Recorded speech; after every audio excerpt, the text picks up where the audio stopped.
Hi, everybody, and welcome back for episode 4. Why are you... I forgot the name of the show. I did too for a second. I'm like, he's going to be saying something, looking at me. I'm like...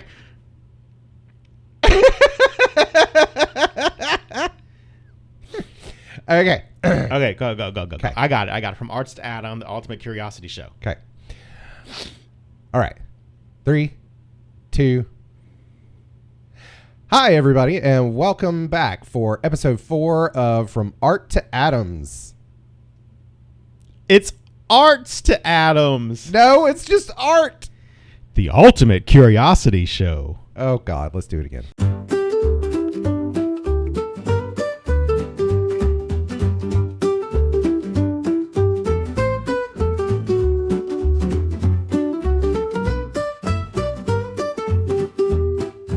Hi, everybody, and welcome back for episode 4 of From Art to Atoms. The Ultimate Curiosity Show.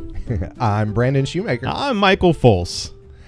All right, so this week we decided to, well, you know, it's a very special episode for us. Why? Because this is the first time we've ever had a guest interview. Oh, I forgot about this person coming in. Our focus is going to be on the latest technological innovations of AI, and specifically focusing on one that seems to be pretty dominant in the culture overall, and that's ChatGPT. I don't know how new it is, I guess. Yeah, it's been out for a couple of years now. This one at least has been. Yeah, that's one of the reasons why we wanted to talk about this, is because AI seems to be changing at a rapid pace. We'll just say that this chat, it gets smarter every single day.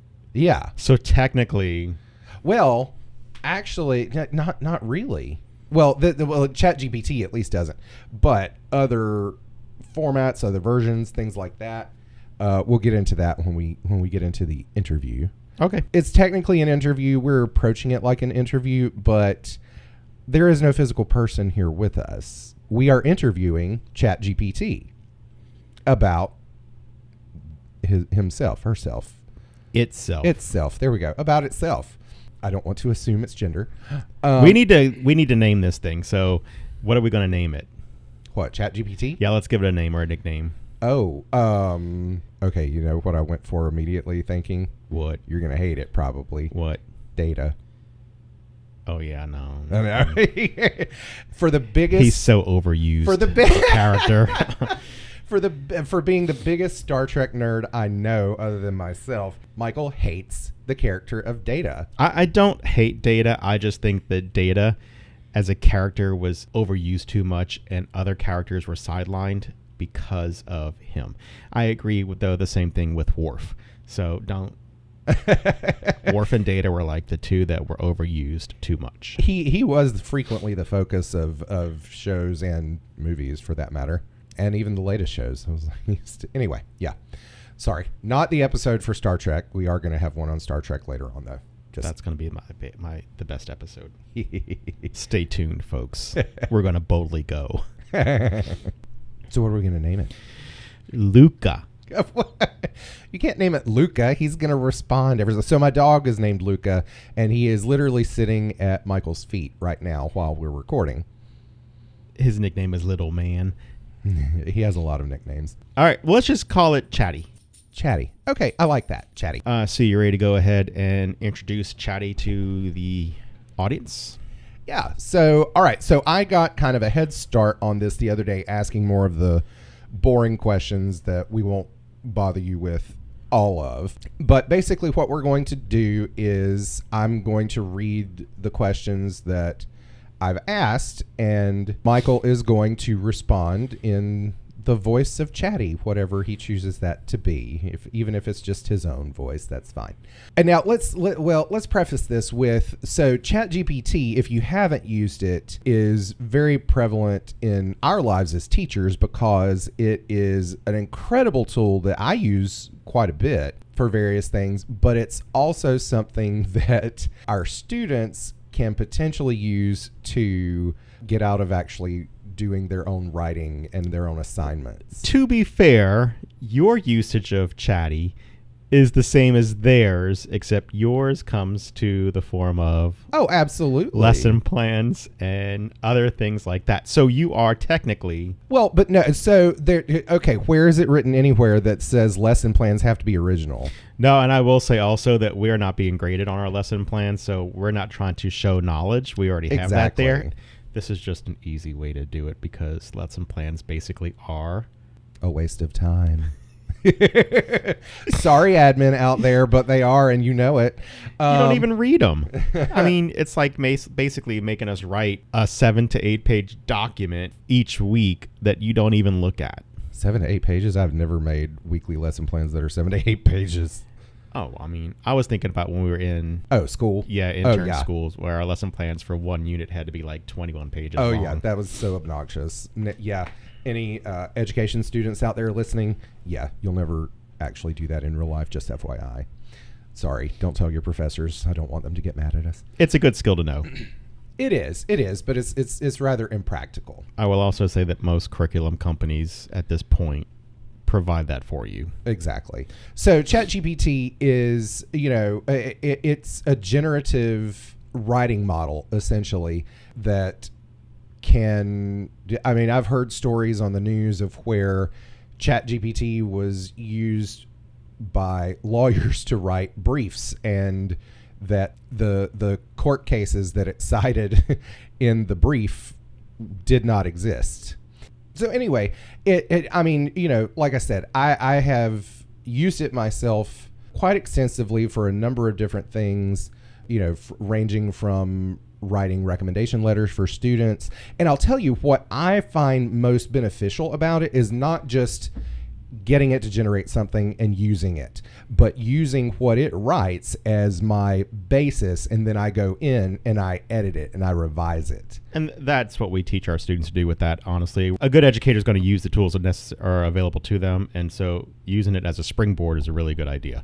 So that is one of the ways that we are teaching kids to respect it, but still use it. Well, exactly. Because, it's one of those things like with any new technology, it's there. It's not going away. So you have to learn how to embrace it and not just try to fight it, because that's fighting a losing battle.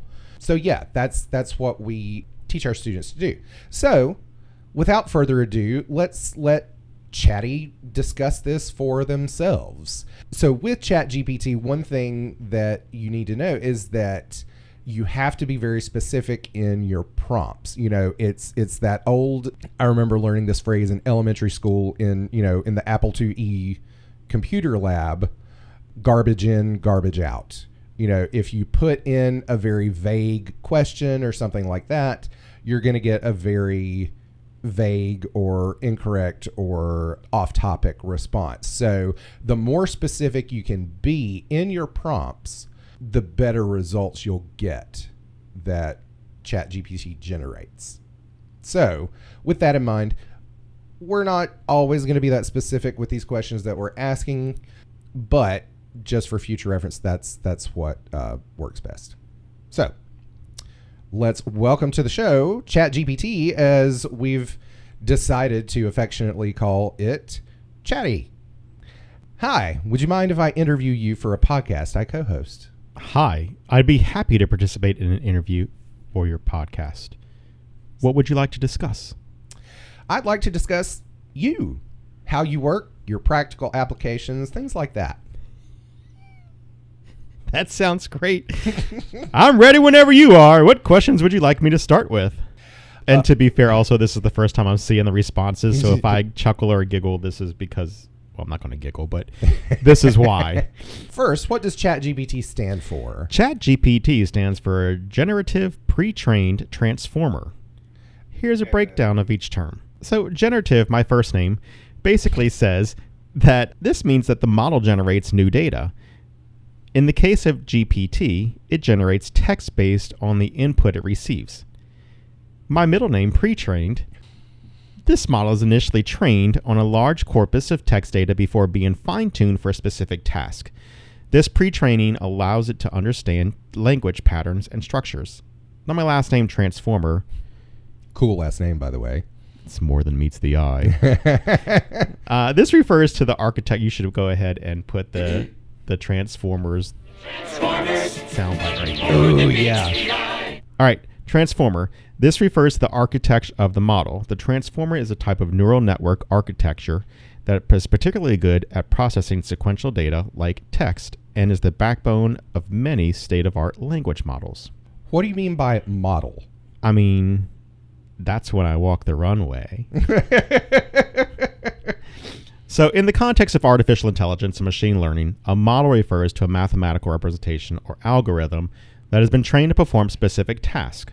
For a GPT-4, the model is a complex neural network designed to understand and generate human-like text based on the input it receives. Wow, so it sounds like you essentially have the digital equivalent of a human brain. So in some ways, it's a good analogy, but there are some important differences. Number one, the architecture of my brain. While neural networks are inspired by the human brain, they're much simpler and more specialized. The human brain is vastly more complex and capable of a wide range of functions. Learning, human brains learn continuously and adapt to new experiences in real time. My learning is based on vast amounts of text data and up to certain cutoff date. For example, my most recent upload for ChatGPT 4 is September 2021. I don't learn from new interactions or update my knowledge in real time. And understanding. Humans have consciousness, emotion, and a deep understanding of context and meaning. I generate text based on patterns in the data that I've been trained on, but if I don't have true understanding or awareness. And capabilities. I can process and generate text quickly and can handle large amounts of data at once. However, my understanding is limited to the data and context I've been trained on, and I can't perform tasks that require real-world interaction or sensory input. So while there are similarities in the way my neural network and human brain process information, the analogy has its limits. I'm a powerful tool for generating and understanding text, but I don't possess the full range of human cognitive abilities. And I want to point out really fast, that's a good thing, because we definitely don't want this thing adapting to us and then become some Terminator world. Well, exactly. And, you know, the other thing that I find interesting and something that I did not know until I asked it this question is, like it said, that its knowledge base stops at September 2021 for the current model. So, you know, it's not like, in other words, I guess this, you know, we're recording this podcast on Monday, July 15th. So just 2 days after former President Trump was shot. So I'm guessing ChatGPT would have no knowledge of that event unless it accesses news sources or something in the meantime. I'm not really sure. All right, back to the interview. So how exactly do you work? When we ask you questions, what happens? When you ask me questions, several processes take place almost instantaneously to generate a response. Number one, your input processing. Your question is first converted into a format that the model can understand, usually a tokenized sequence of text. Number two, context understanding. I'm going to take into account the context of the conversation, including previous interactions, to better understand your question. Pattern recognition is the next step. I'm going to use my pre-trained knowledge to recognize patterns and structures in the input text. And this is going to involve multiple layers of the neural network working together to parse the input and determine the most relevant information. At that point, I can then generate, based on the recognized patterns of the context, I'm going to generate a response. And this is done by predicting the next word in a sequence, one at a time, using probabilities derived from the training data. At that time, then the output is taken care of, and the generated text is then converted back into a readable format and sent to you as a response. Here's a simplified example. You ask, what is the capital of France? Input processing, your question is tokenized into a sequence like, what is the capital of France? Question mark. The context understanding, the model understands it's a factual question. Pattern recognition, the model recognizes the pattern of a question about the country's capital. Generation, the model predicts the most likely next word based on its training data. In this case, it generates Paris as the answer. Output, the response Paris is sent back to you. Throughout this process, the model relies heavily on the vast amount of text data it was trained on, which includes books, articles, websites, and other written material to generate coherent and contextualized appropriate responses. What industries or types of people use you the most? Various industries and types of people use AI models like me for a wide range of applications. Here are some key examples. Industries, technology and software development, healthcare, finance, education, marketing and advertising, customer service, types of people that may use, researchers and academics, content creators, business professionals, students and educators, general public. In summary, AI models like me are utilized across diverse sectors to enhance productivity, streamline operations, and provide innovative solutions to complex problems. Chatty's voice has suddenly turned very nerdy. I'm in character. Hey, go with it. What types of questions do you get asked the most? I receive a wide variety of questions, but they generally fall into several common categories. General knowledge and facts, how-to and tutorials, technology and software development, advice and recommendations, entertainment and pop culture, health and wellness, language and writing help, current events and news, trivia and fun facts. These categories cover the broad spectrum of topics people are curious about and need assistance with. So then that means we're going off the interview for just a second. So that means under current events and news, then I guess it can access news sources and things like that, because the examples that it gives are what are the latest developments in the stock market, what's happening in the Middle East, who won the latest election. What can you do to help the average person? I can help the average person in a variety of ways, ranging from providing information to assisting with tasks. Here are some key areas where I can be of assistance. Information and knowledge, daily life assistance, professional and academic support, planning and organization, entertainment and hobbies, language and communication. And I'll say it went into a lot of detail on each of those areas, but we didn't want to bore you with all those examples. Here's, I think, an interesting and important question. Are you ever wrong? Yes, I can be wrong. Despite being trained on a vast amount of data and designed to generate human-like text, there are several reasons why I might provide incorrect or misleading information. Training data limitations, ambiguity and context, cutoff date, complexity and nuances, errors in generation, biases. To minimize errors and ensure the accuracy of information, verify information. Provide clear context. Consult professionals. I strive to provide useful and accurate information, but it's important to use critical thinking and verify any important details independently. Yeah, so essentially, like, what Michael and I have said before, when we talk about our students or things like that, always check your sources and verify. So way back in the day, I started out as a journalism major, and one of the tenets of journalism is you always need to confirm what your sources are telling you so that you have multiple points of confirmation so that you're not essentially publishing hearsay or rumors and things like that. So I asked, and again, these questions I asked a couple of days ago, so I kind of lost track of everything that I said and whatnot.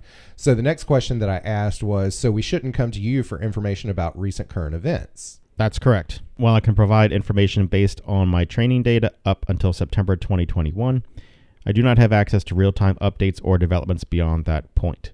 Yeah, so we're going to test that theory since it kind of contradicted itself there. This next question was one that was just especially important to me as a teacher.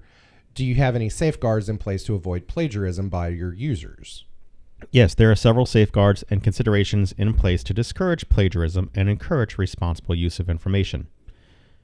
Originality of responses, encouraging proper attribution, educational use, user responsibility, awareness of limits. These safeguards aim to foster ethical use of information while respecting intellectual property rights and promoting responsible knowledge sharing. So yeah, while an essay that if a student asked ChatGPT to write an essay on The Great Gatsby, it would not be their original work, which technically would make it plagiarism. What it's saying here is that the response or the essay that it generates is not going to be plagiarized from somebody else that published an essay out there. Still defeats the purpose of having a student write an essay in the first place. But so the next series of questions that we're going to ask are some more lighthearted questions that we just kind of wanted to see what ChatGPT's response would be like. So the first one that Michael came up with is, why is the U.S. and these we're entering in real time, so we're not, well, I'm copy and pasting them from the list that we generated, but the response Michael's going to read as soon as it pops up. Why is the U.S. one of only 2 countries that still uses the imperial system of measures? Okay, a little bit background on my questions.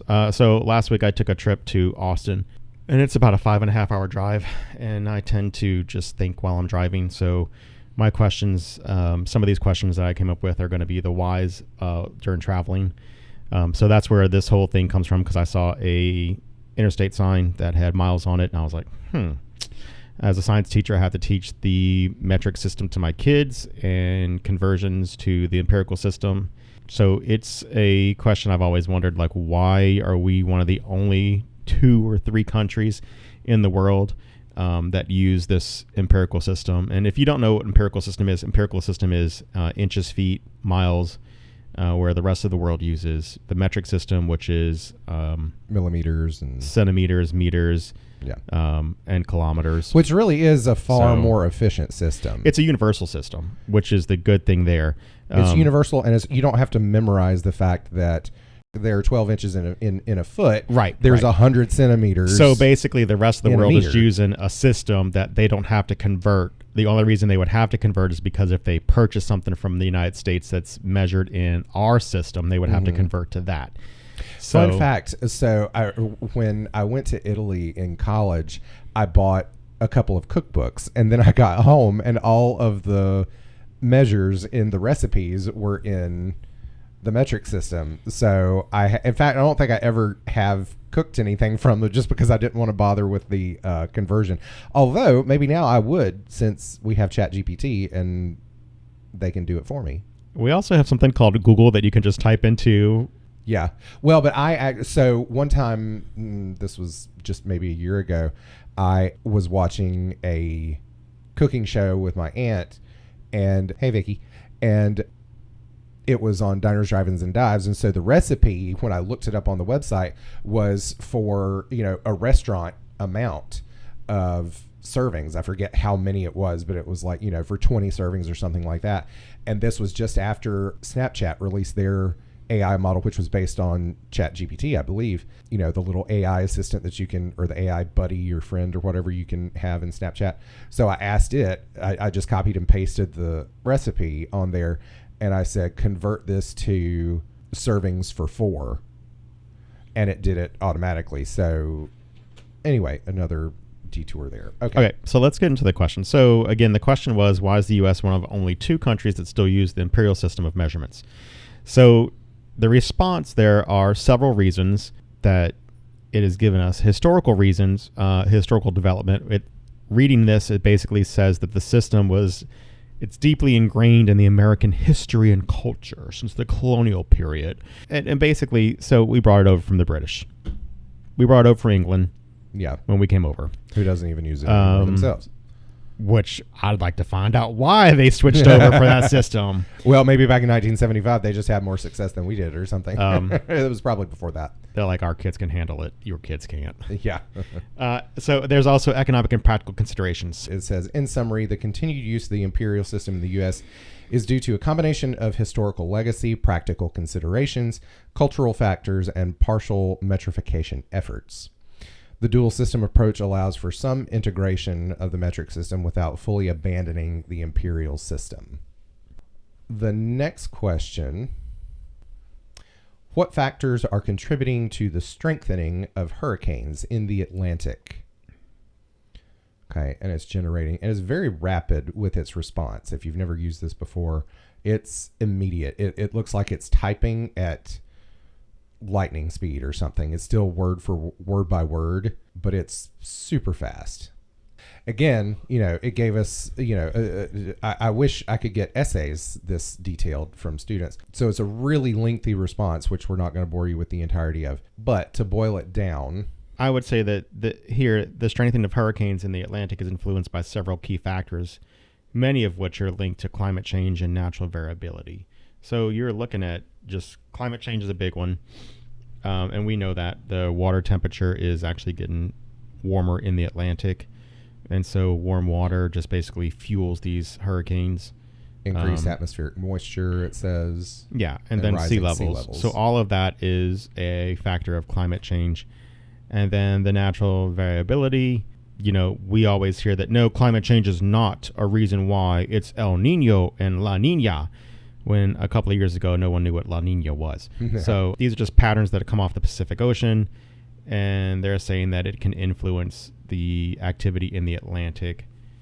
And then here's one that I've never heard of, the AMO, the Atlantic Multi-Decadal Oscillation. The AMO is a long-term climate cycle in the Atlantic Ocean that can influence hurricane activity. During warm phases of the AMO, sea surface temperatures in the Atlantic are higher, leading to more intense and more frequent hurricanes. Okay, I'm going to go ahead and just tell you right now that all of that is a minor factor in comparison to the climate change factors. Like, we know that's happening. Yeah, and it did list climate change as number one.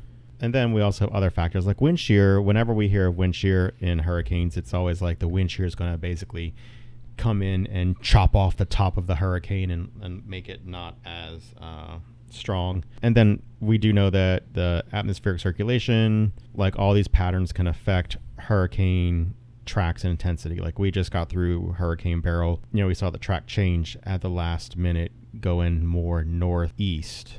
Yeah. And pulling back some instead of going straight across the Mexican peninsula. And then I do know that like the Gulf Stream coming down from the north area of the states on the eastern seaboard can also impact it. And then it gives human impact, urbanization, and coastal development. Basically, because we are living more on the coast, there's going to be more damage to property and lives, which is common sense, but I don't think urbanization actually affects the strength of a hurricane. I think it affects the impact, right. So it's more of a monetary thing there and a loss of life and stuff like that. So I think that those are, the reasons why. Yeah. And then it gives the conclusion: the strengthening of hurricanes in the Atlantic is primarily driven by a combination of climate change effects, such as warmer sea surface temperatures and increased atmospheric moisture, along with natural climate variability like the AMO and ENSO cycles. Reducing greenhouse gas emissions and implementing better coastal management practices can help mitigate some of these impacts in the future. So that's really cool that it actually gives recommendations of what humanity can do to reduce the impacts of the hurricanes, futile as they may be. I was going to say, as someone who grew up in a hurricane-prone area, we've known these things for years. Yeah. We've known these things. I was born in 1980. We've known these things since before then. Yeah. And people drive me crazy that people in my home state are faced with loss of land every single year. I mean, Louisiana is losing land mass every year because of these storms. And I could say the federal government, but even the state government is not worried or doing anything about these things. They're putting levees up. If they really wanted to take it seriously and take care of it, they would, but they don't because anyway. All right. Just a couple more questions we will ask ChatGPT. Oh, we did want to test the current events. Just coming out today, Donald Trump just announced his VP pick for the 2024 election. I'm going to go ahead and type that in there. And it is searching the web. Oh, okay. Yep. So it searches the web and has given me the choice as Senator J.D. Vance. So it is up to date, but it has to use resources itself also, it looks like. Which, I mean, and that makes sense that it says, searching the web. Oh, and on yours, did it cite NY1? Yeah. Yeah, because I asked it, what were the results of the most recent British election? And then at the bottom, it cites specifically Reuters, Politico, and Financial Times. Okay, so it can access current events just by searching the web. Oh, here's one of the questions that I wanted to ask. So I asked, what are some of the weirdest questions you get asked? And I get asked a wide range of questions, some of which are quite unusual and entertaining, philosophical and existential queries. If you could dream, what would an AI's dream look like? Or do robots believe in a higher power? Hypothetical scenarios, what would happen if all the cats in the world suddenly disappeared? If a tree falls in a forest and no one is around to hear it, does it make a sound? Interestingly enough, do you know the answer to that question? There is an answer. No, I don't. It makes sound waves, but it doesn't make sound, because to produce sound, the one of the, I forget how many factors there are, but the one thing that you have to have that wouldn't be present is a receiver. So it makes sound waves, but not technically sound, which maybe I'll ask it and see if it gets that right too. Strange comparisons and calculations, like how many jelly beans would it take to fill a swimming pool? Unusual requests. Can you write a sonnet about a sandwich? I could see a student asking that question. Ooh. Or what about one of my favorite topics? Explain quantum physics as if I were a pirate. That's quantum physics, not pirates. Although I do find pirates fascinating too. Futuristic speculations. What will fashion look like in the year 3000? And absurd science fiction. If aliens visited Earth, what flavor of ice cream would they prefer? Probably human blood. So, final thoughts on ChatGPT. I mean, I'm glad it doesn't adapt and evolve without updates. Yeah. And I wish more people knew that, because, that is one of the common fears that you hear people express about AI, is that, oh my gosh, it's going to be like Terminator. It's going to, kill us all. Well, it is. To know that it can't essentially learn on its own. It can only learn what a human wants it to learn. But there are a lot of bad people in the world that want it to learn a lot of bad things. Well, I mean, true, but they would have to create their own AI model for that. But maybe that's a good plot point for a science fiction novel someday. No, it's in comic books every day. Well, okay. But yeah, I mean, it's like I said, I find it a useful tool that I use frequently. Do you ever use it? I use it sometimes. I don't use it that much, though. Get into your microphone. I don't use it that much, though. Yeah, I agree. It's not something that, because at the end of the day, one of the other common arguments against AI and ChatGPT is that it reduces creativity and creative thinking. And I mean, I definitely can see that. Should we divulge the fact that AI wrote our theme song? It also made your logo. Our cover art, yeah. Although I had to, but again, just like I said, I tell my students with using ChatGPT, use it as a foundation and then build on that. The logo, and this is not ChatGPT. This is just generative AI that, because ChatGPT does text-based and it doesn't do images and things like that. But it's the same model, essentially. But it does not do well with any kind of text. So when I gave it our title, it gave us gibberish that wasn't even in all actual characters. So what I had to do was use the basis or use the examples that it gave me as the basis for what I created our logo to be. So I actually took two designs that we both liked that the AI model generated, and I kind of combined them and I tweaked them and I made it our own. And the same thing with the theme music. And after putting everybody to sleep now, we're going to go ahead and wake up with our trivia segment today. Well, here's a question. So we've got the Trivial Pursuit book again that we could use. Or do we want to ask ChatGPT to generate some trivia questions for us? It better generate the answers, too. Well, yeah. Sure, go for it. Okay, let me see. Okay, you can go. Okay, some of these are stupid simple. Some you may not get, but all right. So I asked ChatGPT. Now, don't go back and try to change yours or anything. I'm after not. I say this. Okay. So since Michael said that he chose a specific category, then I chose a specific category too. And so I asked ChatGPT, I said, so we end our podcast each week with a trivia segment. Can you generate 5 fact-based trivia questions in the category of history that I can ask my co-host and also include the answers at the end? So here is what it came up with. Sure, here are 5 fact-based trivia questions along with their answers. So, number 1, what ancient civilization built the Machu Picchu complex in Peru? The Mayans? Ooh, you're close. The other one. The Aztecs? Ooh, no, the other one. I don't know. Who? The Incas. Okay. And I do get the Inca and the Aztecs mixed up a lot. Who was the first woman to fly solo across the Atlantic Ocean? is not Amelia Earhart because she died. Is it her? But after she crossed the Atlantic Ocean. Oh, okay. It was when she was going to across the Pacific Ocean. I don't know that ocean. It was when she crossed the Pacific that she died. In what year did the Berlin Wall fall, signaling the end of the Cold War? Hold on, I know it was during the Reagan era. I was about to say you lived through it. I know it was during Reagan's presidency. 1988? It wasn't during Reagan's presidency. Oh, I don't know when. 89. So it was the next year. It was the first year of the Bush administration. Okay. Although I don't know what time of year. It might have been before he took office. Because Reagan was the one who... No, Reagan was the one who petitioned that Gorbachev... tear down this wall. Yes. Yeah. Okay. Now, I vividly remember... It was probably my first, do you remember where you were when moment? Because I remember my parents were taking a nap and I was watching TV and they broke in with a news story and I didn't understand exactly what was going on because I was, 7 or 8 years old at the time. And I went and woke them up and I said, hey, I don't know what's going on, but it's something important. But anyway, all right, question number 4. Which famous explorer is credited with discovering America in 1492? Christopher Columbus. Yeah. Like I said, some of these are stupid easy. And then number 5, what was the name of the ship that brought the Pilgrims to America in 1620?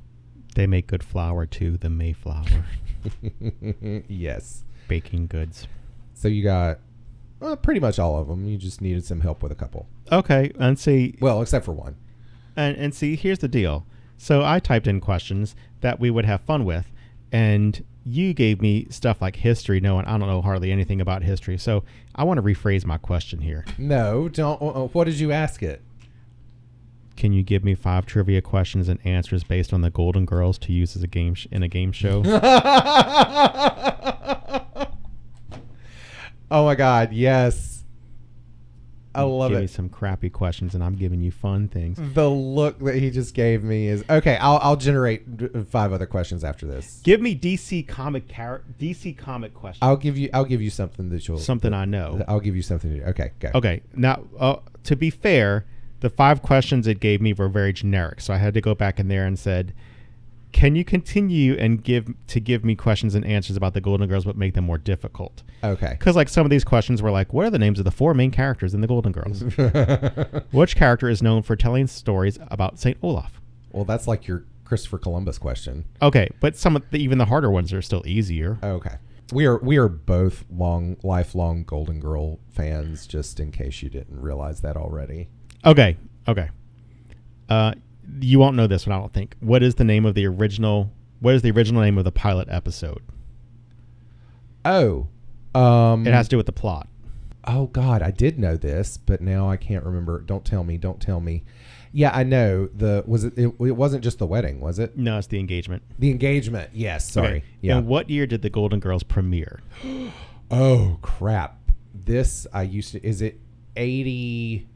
Do the math on it. Remember when it went off the air? No, I was don't on for 7 seasons. remember. Is it 86? Nope. 85? Yep. Okay. It went off in 92. Yeah. I knew it was when I was in kindergarten, around about. Okay. Which Golden Girls character had a gay brother named Clayton? Oh, Blanche. What? Just that episode reminds me of when Clayton tells her, I'd do anything for what's his name, and he'd bend over backwards for me. Yes, and then Dorothy grabs Sophia, and she goes, I just love to hug my mommy. No, I'm not taking that out.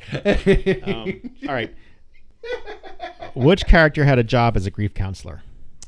Rose. There's your Christopher Columbus question. Which episode features a guest appearance by Quentin Tarantino? Oh, the Elvis episode. I don't need to know the title, do I? Yes. Oh, God. But it's just like the one about the... It's where Sophia and Max get married. And so it's what? Sophia's what? Is it Sophia's wedding? That's it. Part 1, yeah. And Rose had mixed up the guest lists and accidentally invited nothing but Elvis impersonators, and he was one of the Elvis impersonators. Fun fact. Which character was revealed to have once been a member of the Sicilian convent? Sophia. Okay. And last one, what is the name of Dorothy's daughter who gets married in the series? Kate. Yep. All right. There you go. Awesome. Okay, so I will ask it for. All right, number 1. What is the real name of the superhero known as the Flash in the Silver Age of comics? Barry Allen. Yes. Also, Jay Garrick was the Golden Age, and Wally West is the Modern Age. Oof. Okay. Number 2. Now, which was first, the silver or the golden? Silver. Okay, I thought so. I thought Barry was the first. Barry's Flash. not. Huh? He's not. He's not the first? No. Who was? In publication dates, he was. But if you look at timeline, he's not. Oh, God. Don't. Jay Garrick is from the Justice Society of America, who was basically the superhero team in the 40s. Yeah, I meant publication date-wise. Oh, yeah, Barry was. Yeah. Number 2. Which villain is known for breaking Batman's back in the famous Nightfall storyline? Bane. Yes. Number 3. Who actually is in the new Batman and Robin series right now that just came out on Wednesday, and Bane's daughter is now a part of that universe too. Oh, as a villain or a good guy? Oh, yeah. Okay. Well, I figured. But number 3. What is the name of Wonder Woman's home island? The pronunciation is going to be the only thing that... Not from me. It's Themyscira. Oh. Themyscira? Themyscira. Sure. Mufaletta. Also known as... Paradise Island. Okay, yeah. Number 4. Who is the arch enemy of the Green Lantern, Hal Jordan? Sinestro. Yes. The wielder of the yellow ring. Not anymore, though. Now he has a red ring. He went from fear to rage. Ooh. All right, and then finally, question number 5. Which DC Comics superhero team is known for having members like Cyborg, Starfire, and Beast Boy? The Teen Titans. Yeah, I knew these would be too hard. I mean, too easy. I'm just glad there really wasn't a Batman question in there, other than Bane, but that's not really a Batman question. All right. Well, that was a variety of questions, and all generated by ChatGPT. So again, as long as you're specific, then you'll get whatever you need. So that's it for another episode of From Art to Atoms, the Ultimate Curiosity Show.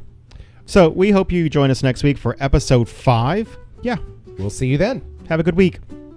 Bye. Hey, Lulu, what you doing, Lulu? Come here,